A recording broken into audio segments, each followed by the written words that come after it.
When the bus comes in Portland, not everyone can get on it.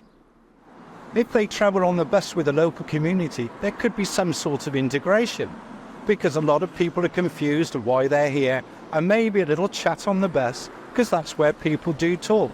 Because I meet people on the bus every day and you ended up chatting. Wouldn't this be a great way to integrate?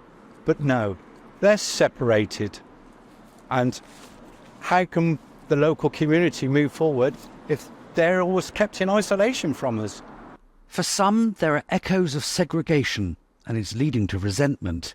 Resentment at the special buses, resentment at the healthcare the Bibby residents receive, resentment at the wet weather gear for hiking that Dorset Council provides. 6 months on from the arrival of the first residents on the Bibby Stockholm, the feeling in the local community is just as strong, just as divided and just as passionate as it always has been.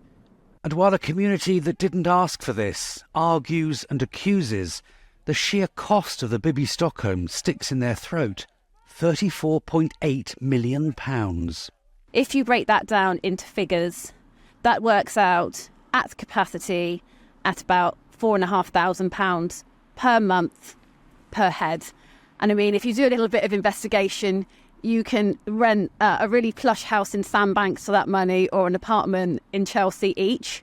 Or, you know, you may as well just send them on a Caribbean cruise for a month, all inclusive, because that's what £4,500 a month will get you for your money. They were sold the idea the barge was cheaper on the taxpayer's pocket than asylum hotels.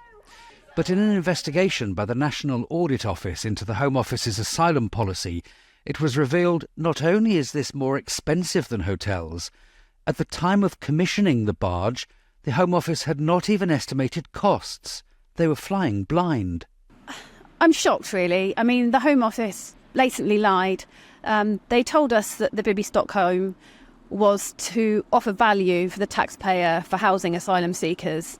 And we now know from the National Audit Office document that was released at the end of March that it's not just a little bit more expensive, it's exorbitantly more expensive. It's obscene, the cost, the money that is being thrown at this barge.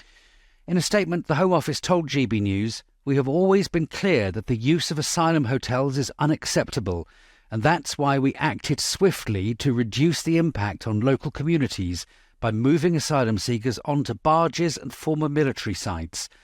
While the National Audit Office's figures include set-up costs, it is currently better value for money for the taxpayer to continue with these sites than to use hotels." But the taxpayers in Portland don't feel they're getting value, and they don't feel valued either. And it's starting to be a problem. Jeff Moody, GB News.